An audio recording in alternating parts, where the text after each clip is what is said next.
Today we will be reading Raccoon at Clear Creek Road by Carolyn Otto. As a spring afternoon cools into evening, a flock of starlings settle in a willow behind the yellow house on Clear Creek Road.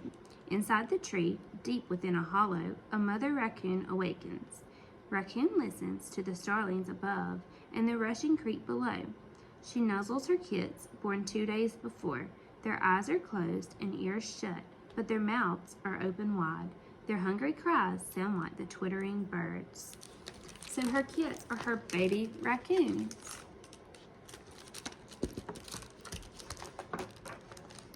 Raccoon nurses her kits until they grow drowsy with milk.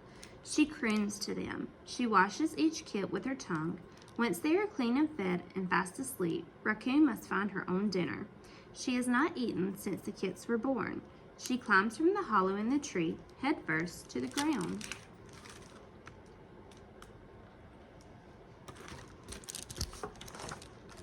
Light from the windows of the house makes a pattern on the grass. Raccoon moves alongside in the shadows. She sees well in the night, and the darkness hides and protects her.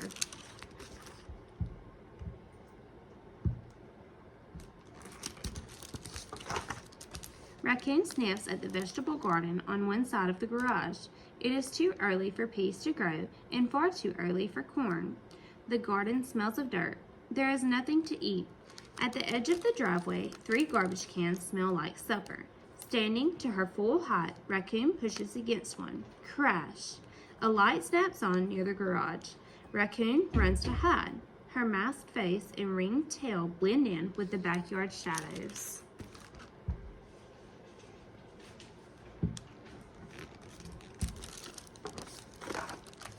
Raccoon hears footsteps, a scraping, a clatter, and the rumble of the garage door moving up and then down. The light goes out.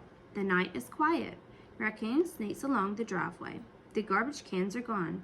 The smell of things to eat comes now from the garage. The door is closed. She cannot get in.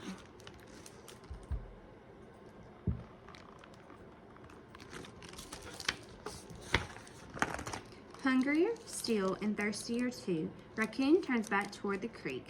A faint twittering overhead makes her climb the willow. Her kits are sleeping. The sound must have come from a starling.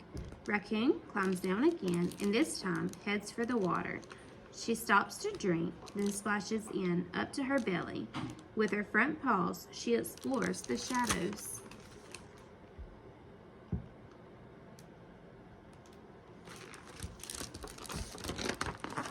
She touches mud, sticks, and a pine cone. The water feels cold and is running fast with rain from recent storms. Raccoon wades deeper to chase the silver flash of a minnow. The pool of the creek grows stronger. She loses her footing and the water sweeps her away.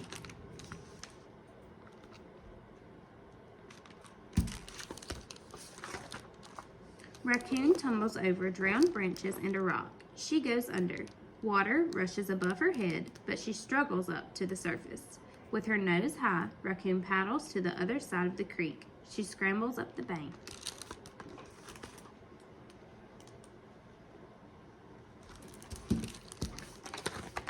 She is not hurt, though she is still very hungry.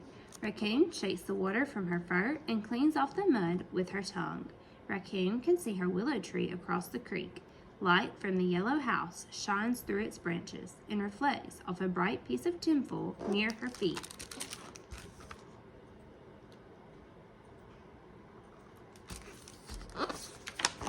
Raccoon turns the foil over in her paws. Hidden just beneath it is an earthworm.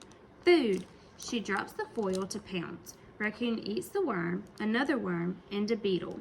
She finds a store of acorns and dried berries, forgotten by a squirrel. Raccoon eats and feels better.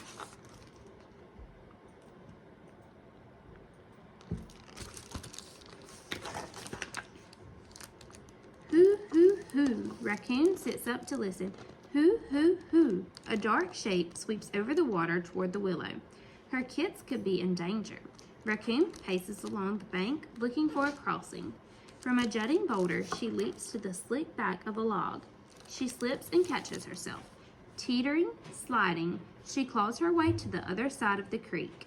Raccoon is at the foot of her tree when she scents a mouse. The smell is strong, delicious, and easy to follow. Raccoon hesitates, sniffing.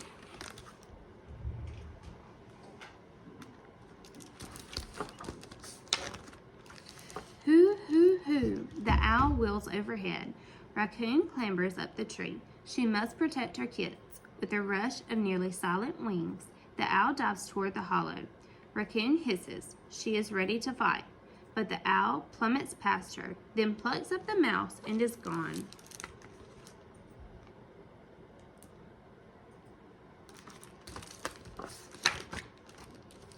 Breathing fast, her hair still on the end, Raccoon trills to her kids. They are safe and soundly asleep, and they are too young to answer. Sometime soon their ears will open, and their eyes will open, black and bright. Before long, they will be big enough to follow her to the shadowed yard below.